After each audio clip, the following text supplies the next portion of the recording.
This is the MDRT podcast. Obviously, advisors want to strike the right tone when addressing clients' financial positions and the importance of protecting their income. During a recent conversation at MDRT headquarters, Shelley MacIntyre, Belleville, Ontario, Canada.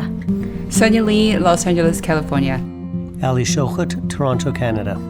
Bibb, Warwick, UK. considered if it would be better to be too strong or too light in communicating the rewards of this coverage and the risks of declining it.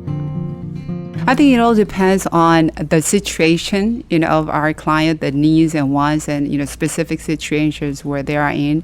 I have this particular client; they are in their retirement age, and they are pretty much well covered in any other areas. But this income replacement portion was a still missing piece. Several years ago, I addressed that concern, and they were not really listening. But then I kind of have them come to my office more often, and then every time we sat down, I just kept on just being very persistent about it, not really pushing or twisting their arms, but through persistency, I persuaded them because I really thought that they really, really needed that. So I persuaded him, and then finally, my husband bought it. And 2 years later, he got a cancer. So his wife called me and said, "I really, really thank you for your, persuasion and things like that."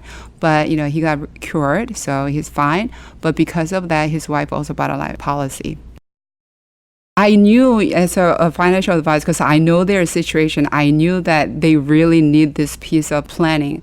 But other people, when I feel like they don't really need it at this moment, I help them with other kind of planning, but not necessarily that. I wait until later. I don't love confrontation, so I tend to chicken out. I'll try to push the envelope to a certain extent, but if I see it's not going anywhere, I'd rather salvage the relationship and try to readdress it at a later point in time than to push them against the wall and have them leave the practice completely. There have been situations over the years where I've presented a certain solution at one point in time. It hasn't been the right time for various reasons. It's in the memo, it's on the agenda on a going forward basis, and we'll readdress it from time to time. So some clients will eventually take action and deal with the issue, and some clients won't. I think that if I take my role seriously as advisor and really caregiver, we totally care about our clients and want to make sure that they are protected in all situations. I think that inherently we all try to avoid confrontation as much as possible, but if it's something we feel very strongly about, I think we need to push harder. Even if the resistance comes down to price, you can tailor the plan to make sure that they at least have some coverage until maybe a later time when they can afford to get a better coverage, because some coverage is better than no coverage and just backing away. So I think we need to push a little bit harder. For me, it's not a hard or soft, broad brushstroke, because some clients do need to be motivated. Some clients are motivated anyway. For us, really, it's communicating at their level.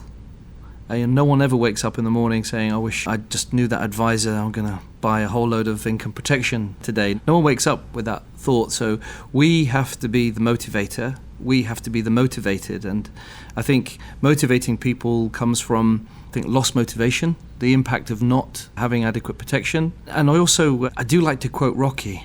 Yeah, I think Rocky helps. I think if anyone's stuck, just quote Rocky. So perhaps not the best film in the franchise, but Rocky Balboa, he has this great speech. He says to his son, "Listen, the world ain't all sunshine and rainbows. Life's a very mean and nasty place, and it will beat you to your knees and leave you permanently there if you let it. You, me, or no one ain't going to hit as hard as life." And I think clients do need to have that wake up and smell the coffee moment, that they aren't invincible, that life does happen, and hopefully it won't be them. But if it is, they've got the protection. So is that hard? Is it soft? Or is it just letting them know that this life really isn't a rehearsal? I think however you have those conversations, we need to be having them, and I think keep having them, because they didn't feel insurance was appropriate a year ago or 3 years ago or 10 years ago. It all changes. So I think we just need to be persistent and keep having those challenging and, dare I say, awkward conversations. What do they think of that Rocky quote?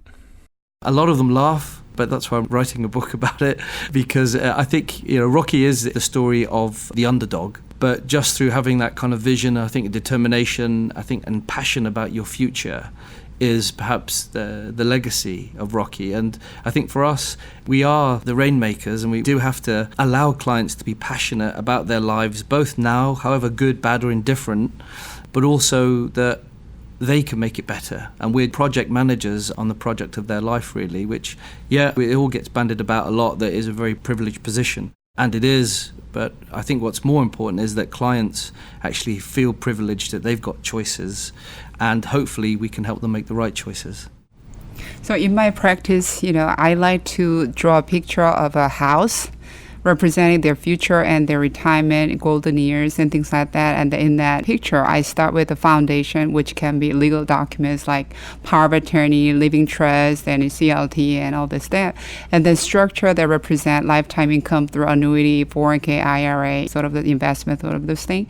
And then on the top, the roof represent risk management, like income replacement solutions through DI or CI, long-term care, and things like that. And I tell them, okay, so I just drew this map for you. I'm an architect, but you are the builder. You decide which part of the house that you want to build first, but make sure that this house is complete. And then specifically, I go into each part of this house, right? The element of the house. And then what I experienced that it doesn't matter how many years ago I had a conversation. I get calls from my clients. Okay, Sunny, I think I'm done with foundation, or I'm done with the structure. Remember you told me about the roof. What was it? Was it DI or was it LTC? Do you think it's time for me to do it now? So they remember those planning and element, the key points. And when they feel like they are ready, they take an action. When they feel like they are ready to take an action, they call me. So that embedded message deeply in the subconscious level is something that we need to keep doing to our clients. That's awesome that they call you and keep that in mind. I imagine people calling Michael to say, "Good news, I've become Rocky." When they call me up, they're normally celebrating their own names and their own wins. So I like to think there's many kind of mini Rockies, if you like, roaming around the UK right now, but getting in their ring and fighting their own battles. And the wins, really. We everyone has a bell at the end of the round, and we see ourselves really very much like their Mickey or their kind of corner man. We're there, still whispering, still having the conversations, because the work doesn't end. Life evolves. Life happens. We're very interested in building up wealth, protecting wealth, and being able to pass it on. And that isn't something that one can be casual about. You have to get involved. Thank you for listening to this month's episode. If you'd like to subscribe, find us on SoundCloud at MDRT Podcast. We'll see you next time.